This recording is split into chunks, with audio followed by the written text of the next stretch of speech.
여의도맨션 구독자 여러분 안녕하십니까, 박정호입니다. 안녕하십니까, 조PD입니다. 형님, 지난 시간에 정보 과부하 얘기 해주시면서 그렇지. 정보 과부하에다가 요게 또 더해지면 아주 위험해질 수 있다고 말씀을 하시면서 끝냈어요. 그게 뭐예요?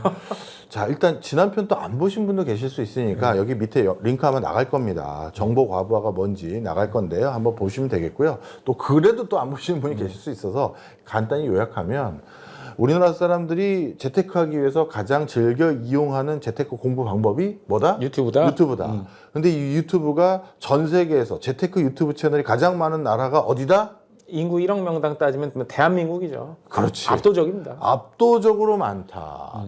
진짜 미국에 비해서 10배가 넘었지?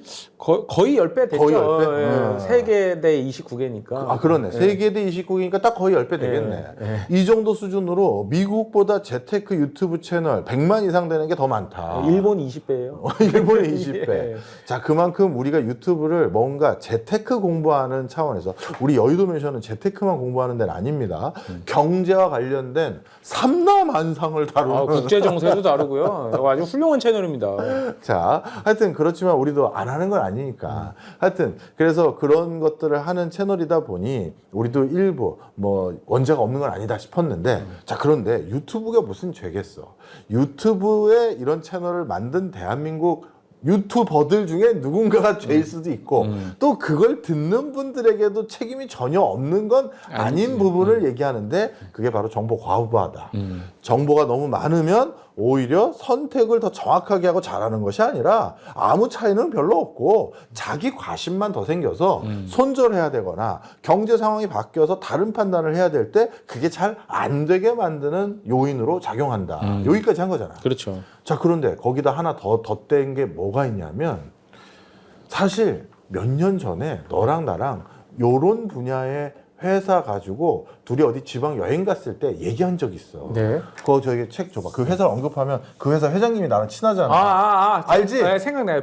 비로 그렇지. 시작하는 회사. 요거. 그래. 이 회장님 나랑 더 친하다고 해서 네가 형님이 그 회장님 아세요? 그랬던 거 있잖아. 예, 그렇죠. 근데 그때 이 회사 주가 좋았잖아. 좋았죠. 쫙 올랐죠. 요즘은 다시 그때보다 더 떨어진 것 같은데. 하여튼 그렇게 돼버렸어. 그런데 내가 그때 내가 뭐라고 했는지 기억날 거야. 야, 형이 워낙 친한 회장님이고 잘 아는 분이고 정말 견실한 회사 운영하신 분인데, 모임도 또 같이 있어요. 모임도 있고. 근데 사지 마 라고 내가 맞아요. 그렇게 얘기했어. 근데 형님, 하여튼 저는 그냥 가보려고 했단 말이야. 넌 그래도 다행히 일찍 뺐지만 네가 그때 추천했던 그 안악내는 손해 많이 본 것 같던데, 아닌가? 그래요? 왜냐하면 언제 빼야 될지 몰랐나 보지. 자, 그런데 무슨 얘기하는 거냐? 바이오 분야입니다. 바이오 분야는요, 물론 성과 보시고 많은 이득 보신 분도 계시겠죠. 제가 그리고 모든 바이오 회사가 다 나쁘다는 것도 절대 아닙니다. 어떤 맥락에서 우리 투자자들이 조심해야 되는지를 설명드리려고 해요. 이것과 관련된 이슈가 뭐냐면 출판 편향이에요. 출판 편향. 설명 좀 해주세요. 자, 바이오 회사 우리가 핫해 보일 때가 언제야? 뭐 코로나 때, 뭐 그때. 맞아. 크게 무슨 이슈가 있어서 약에 대해서 발주가 늘어날 때, 그때도 핫해 보이고, 또 어느 때 바이오 회사, 이 회사 좋을 것 같은데, 앞으로 이 회사 난리 날 것 같은데, 이렇게 생각하니 신약 개발이지. 그런 때를 말씀하시는 그렇지. 거네. 신약 개발할 때. 그렇죠. 신약 개발이 거의 뭐 1상이 통과됐다, 뭐 2상, 2상이 3상 들어갔다면 난리 나죠. 실험 결과가 나왔는데 좋게 나왔대더라, 뭐 이런 것들이잖아. 바로 여기에 출판 편향이 있어. 나도 공부하는 사람들이니까 이게 확실히 이해가 돼. 뭐냐면, 자, 생각을 해봐. 우리가 연구를 하는데 어떤 약이 어떤 사람들 또는 어떤 동물 실험에서 효과가 없었어. 발표해? 안 하죠. 논문으로 출판해? 안 하죠. 안 해. 효과 없는 걸 왜 논문으로 출판하나?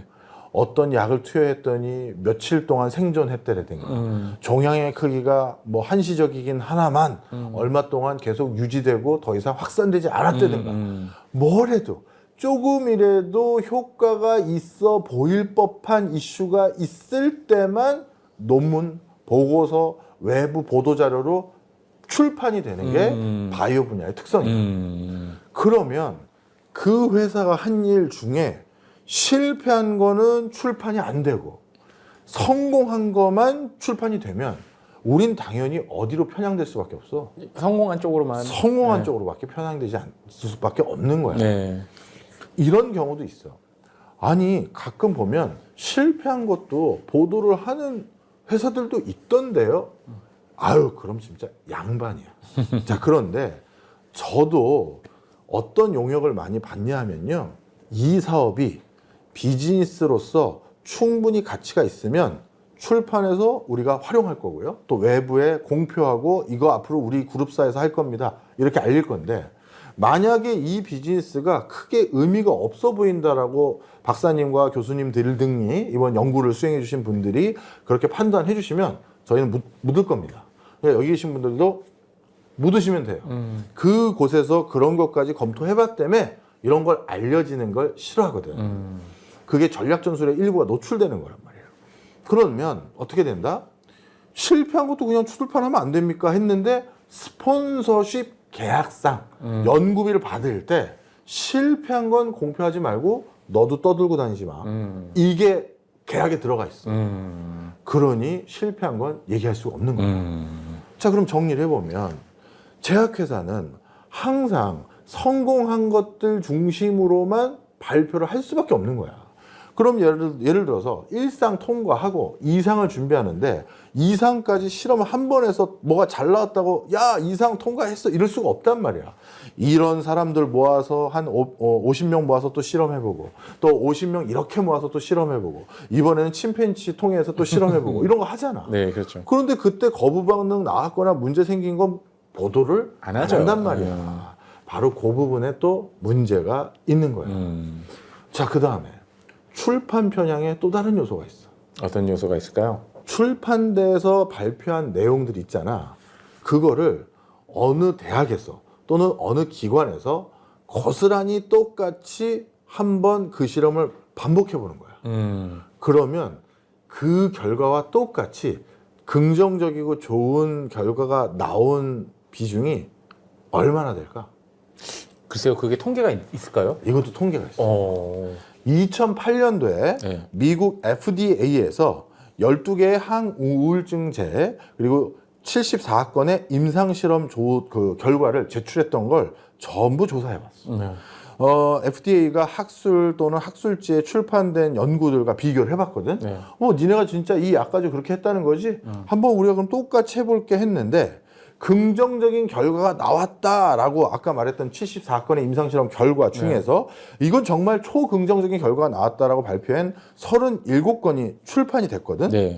그리고 부정적이거나 의문스러운 결과가 나온 연구 결과는 36건인데 네. 그 중에 출판된 건 딱 3건이야. 나머지 부정적인 거. 33건은 그냥 출판도 안 된 거지. 네. 그러면 긍정적으로 이제 표현된 그 연구 건들 있잖아. 네. 그 건들을 그대로 다시 한번 실험을 해봤는데 그런데 그것과 똑같은 실험 결과가 동일한 수준으로 나온 경우는 50%가 안 돼. 50%가 안 돼요? 그러면 그 회사들이 조작을 했다는 거냐? 그게 아니라 우리가 왜 반복 실험을 많이 하니? 그거 뭐 오차를 줄이고 그렇죠. 맞아. 운 좋게 이 약에 약발이 잘 드는 사람 50명이 그 실험에 들어갈 수도 있잖아. 그럴 수 있죠. 그래서 통계적으로 유의미하게 이거 약 효과가 있는데 이럴 수도 있는 거란 말이야. 그러다 보니까 다양한 비교군을 대조 실험하고 이렇게 해야지만 약의 효과가 있는지 없는지를 확인을 할 수가 있는데 이거는 그럴 수가 그 중에 한 번 그렇죠. 잘 된 거. 왜냐면 이제 모집단 안에서 표본이 달라지잖아요. 그리고 이제 독립 변수를 이제 정확하게 원인이 뭔지 모른다는 얘기잖아요. 맞아.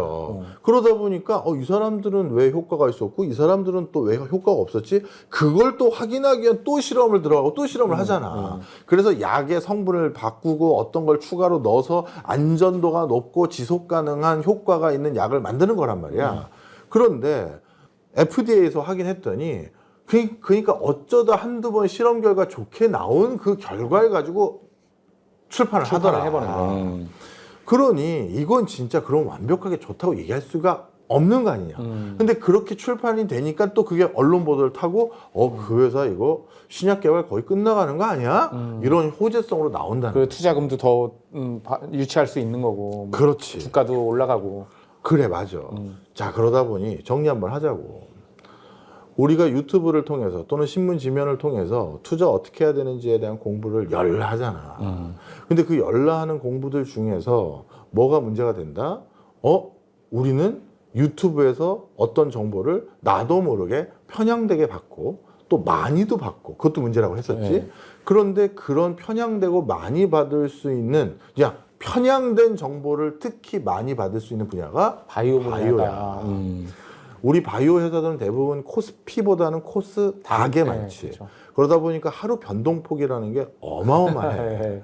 그래서 바이오 관련한 회사들은 약간의 호재에도 그게 주가가 얼마나 많이 올라갈 수 있는지를 잘 알기 때문에 그 호재성 뉴스에 많은 사람들이 굉장히 민감해. 그리고 뭐 실적으로 막 이렇게 움직이지 않더라고요. 맞아. 그냥 그런 호재성 뉴스로 움직이는 거지 실적이 중요한 분야가 어떤 의미에서는 아니거든. 그러다 보니까 무슨 문제가 생겼느냐. 바이오 쪽 정보를 듣고 싶어 한 사람들은 이런 것들을 되게 찾는구나를 알아서 우리 경제 전문 신문지라든가 매체에서도 약간 이번 주간 브리프 뭐 이런 거 할 때 기업들의 깨알 소식들 전달하잖아. 네. 그럴 때 모 바이오 땡땡 회사가 이번에 임상 2단계 실험에 놓여있던 그 물질이 이번 그 샘플 실험에서 적지 않은 효과를 거둔 걸로 밝혀졌습니다. 그럼 이제 이게 3상 들어가서 곧 시판되는 거 아니야? 이렇게 될 수 있잖아. 그렇죠. 그런데 그게 아까 말했던 좋은 결과가 나온 것만 발표가 된다는 거지. 자, 그래서 맥락을 보면 이런 겁니다. 분야마다요, 정보의 왜곡이 일어나기가 아주 용이한 분야가 더 있고, 정보의 왜곡이 용이하지 않을 분야도 꽤 있어요. 그런데 대표적으로 바이오 분야는 정보 과부하 플러스, 왜냐하면 사람들이 이걸 기다리니까 많이 던지고 자주 던져줄 거 아니야. 그렇죠. 왜냐하면 이건 그냥 호재만 있어도 올라가니까 정보 과부하 플러스 출판 편향까지 있는 분야다 이런 거지. 형님, 그러면 우리나라 말고 해외에서는 이런 비슷한 일들이 일어나는 걸 막으려고 뭐 어떤 노력이 있나요? 또 중요한 얘기를 해줬어. 그래서 유럽의 식약청이라고 할 수 있는 곳에서는 어떻게 했느냐. 실패했던 실험 결과도 다 가져와. 이런 것들을 이제 요구하기 시작했어. 그래서 대표적으로 유럽인데 니네 성공한 것만 들고 오지 말고 실패한 것도 가져와. 그래야 우리가 이거 승인해 줄지 말지 결정할 수 있어 하면서 엄포를 놓고 이게 의무상황화까지 됐거든. 그럼 여기서 궁금한 게 우리나라는 과연 바이오 기업이 실패한 것까지 꼭 제출해야 될 의무적인 법적 구속력이 있을까 없을까? 없을 것 같은데요? 없어. 네. 안타깝게도 권고사항이야. 그러니까 유럽에서는 이런 특히 바이오 분야에 이런 출판 편향이 있다는 걸 정확하게 캐치를 하고 있는 거네요. 사실 우리나라도 캐치하고 있어. 우리가 똑같은 일에 당했었거든. 이거 나도 진짜 너무 마음 아파서. 만약에 네가 네 자식이 태어났어. 네. 그럼 네 생명보다 더 중요한 보물 같은 존재 아니겠니? 뭐 그렇다고 하더라고요. 일반적으로 그렇다고 하잖아. 네. 그런데 그 자식이 건강하게 자라게 해주려고 가습기를 틀었고 가습기 이것도 오염되면 우리의 호흡기에 문제 생길까봐 살균을 했는데 그렇죠. 그 부모님들은 지금도 지금 그렇죠. 얼마나 가슴을 칠까 그잖아. 또 돌이킬 수 없는 사고고. 그렇지. 네. 바로 그 회사도 임상 연구 정보가 100%다 공개되는 곳이 아니었어. 뭔가 문제가 있었던 결과가 나왔던 실험들, 그리고 이거는 뭔가 거부 반응이 있었는데 나왔던 실험들이 다 공식적으로 승인받는 절차까지 가는 데 있어서 다 제공되지가 않았던 거야. 그러다 보니까 이런 사건 사고들이 자꾸 나타나니 이거 도저히 안 되겠다. 그래서 의무 조항을 넣은 건데 이런 거는 우리나라도 또 의무 조항을 넣어줬으면 좋겠는데 우리나라는 아직까지 아주 영세한 바이오 신약 개발하는 회사들 입장에서는 그 모든 것들을 첨부해서 제출하고 모든 것들을 엄정하게 관리 감독하려면 돈이 너무 많이 든다. 그게 또 어떤 또 다른 의미의 또 규제로 이렇게 또 변질될 수가 있을 것 같아요. 정답이야. 그래서 그런 이유 때문에 우리는 지금 적용을 못 합니다. 우리는 바이오 회사라고 이름은 왠지 첨단적인 느낌을 갖지만 굉장히 영세한 회사들이 많은 것도 사실이거든요. 네. 하여튼 정부는 그런 고민이 좀 있는 것 같아요. 그런 과정에서 민간 학자들, 일부 학자들이 이렇게 성공한 것들만 바이오 분야에 발표되는 것들이 좀 문제가 있다고 생각을 한 거예요. 그래서 어떤 연구 학술지가 생겼냐면 네. 부정적 바이오 분야 결과가 도출된 것들에 대한 저널. 그것만 따로 모아서 실패한 것들 좀 제발 발표해 주세요. 제가 다 실어드릴게요. 바이오 분야에서는 그런 이제 실패한 실험이 굉장히 중요하구나. 그렇지. 이런 학술지를 별도로 운영하는 이유가 사실 명망 있는 학술지, 우리 연구자들끼리 운영하는 이 학술지가 세계적인 권위 있는 학술지가 되기 위해서는 결과가 실패했고 결과가 아무것도 안 나왔다. 결과가 아무것도 안 나왔다는 것도 결과거든. 그렇죠. 근데 그걸 발표하면 언론에서 보도를 안 해준단 말이야. 그렇죠. 우리가 허블 망원경으로 어딜 쳐다봤는데요. 거기는 블랙홀이 없었습니다. 그걸 발표해줘야 누가 거기를 안 쳐다볼 거 아니야. 그렇죠. 그런데 허블 망원경을 통해서 어디엔가 블랙홀이 있는 새로운 블랙홀을 발견했습니다라고 해야지만 보도를 해주잖아. 그러니 이런 것들은 자꾸 보도도 안 하고 그 다음에 관심도 없고 하니까 아예 어느 저널에서 발표를 안 해주거든. 그러니 이러면 되겠느냐. 그래서 우리는 결과가 안 나오거나 실패한 것들만 실어주는 저널로 해주자. 그래야 그것도 연구자들도 시간 쓴 거고 돈 쓴 건데. 그리고 정확한 인과관계를 밝히는데 굉장히 그렇지. 중요한 자료잖아요. 정답이야. 그래서 그런 의미로 이런 저널들이 꽤 많이 있는데 대부분 바이오 분야예요. 그래서 정리를 하자면 민간 분야에서도 이렇게 자구적인 노력들을 하고 있고 국가 차원에서도 뭔가 우리가 이제는 부정적인 것도 다 달라고 해서 엄정한 실험을 해야 되지 않겠느냐 이렇게 하고는 있으나 아직까지 우리나라에서는 제도도 미비할 뿐만 아니라 바이오 분야에서 그 실험을 한다라고 하는 그 분야의 전문가들이 우리나라는 되게 지엽적이야. 예를 들어서 고관절 연구라는 학자다. 네. 대표적으로 우리나라 그거 다 합쳐봤자 뭐 우리 스튜디오 다 들어오면 다 찰걸? 진짜요? 그러면 아니면 심장 이식만 전문적으로 연구하는 학자다. 이거는 내가 알기로 10손가락 10발가락 안에 다 들어. 그리고 더 이상 안 들을 거야. 왜냐하면 지금은 그런 진짜 서전이 별로 선호되지 않는 세상이잖아. 그렇죠. 그냥 다 개업하려고 하지 하니까. 그렇죠. 그러다 보니 그 바닥에서 저 교수님이 했던 실험 이거 사실 뻥이에요. 저 교수님이 했던 실험 부정적인 결과들이 더 많이 나왔습니다. 이렇게 고해성사하고 내부 고발자 역할을 하는 사람이 있다? 그 바닥에서 매장이죠. 생매장이에요. 생매장이죠. 그러다 보니까 조금 죄송한 얘기지만 우리나라야말로 그래서 더 부정적인 결과가 나오는 것도 다 달라고 의무사항을 해야 돼. 지금은 권고사항이거든. 그러지 않고서는 안 된다. 그래서 이게 의학 발달에는 더 많이 필요한 거야. 지난 시간에 말씀하셨었던 정보 과부하라든지 요번에 말씀해 주신 이제 뭐 출판 편향 같은 거 있잖아요. 가만히 생각해 보니까 이런 문제가 생겨서 손해 보는 게 회사가 아니에요. 다 투자자예요. 정답이야. 내가 그래서 코스닥 관련해서 투자 비율들을 조사한 통계를 찾아봤거든. 그런데 코스닥은 원래 기관이 아니라 개인들의 놀이터잖아. 그렇죠. 근데 코스닥 중에서도 바이오, 제약, 의료 업종들은 개인 투자자들이 투자하는 비중이 78%야. 높다. 그러니 바이오 관련해서 누가 조금 이건 세게 말씀드리겠습니다. 사기성으로 굉장히 강하게 보도자료 내거나 공시자료 내버리면 그거 가지고 누가 주식 샀다가 그 폭락하면 그건 경제적 살인 행위를 하고 있는 거예요. 뭐 그런 사례가 막 한두 건이 아니에요. 한두 건이 아니겠지. 뭐 기사 띄우고 주가 부양시킨 다음에 뭐 갑자기 떨어뜨리고 뭐 이런 거 많잖아요. 내가 그 중에 몇 개 찾아온 것도 있는데 얘기 안 하려는데 신랑 이거 백제 백제 고구려 신랑 이런 것도 진짜 아이고, 얘기 안 한다 진짜. 내가 진짜 하여튼 오늘 중요한 얘기 해드렸습니다. 바이오 관련해서도 요즘 다시 핫해지고 있어. 증시에 자금이 몰려오니까 이거 말고 또 뭐 없을까요 해서 바이오 자꾸 눈독 들이는데 출판 편향 꼭 기억하셔야 될 테마입니다.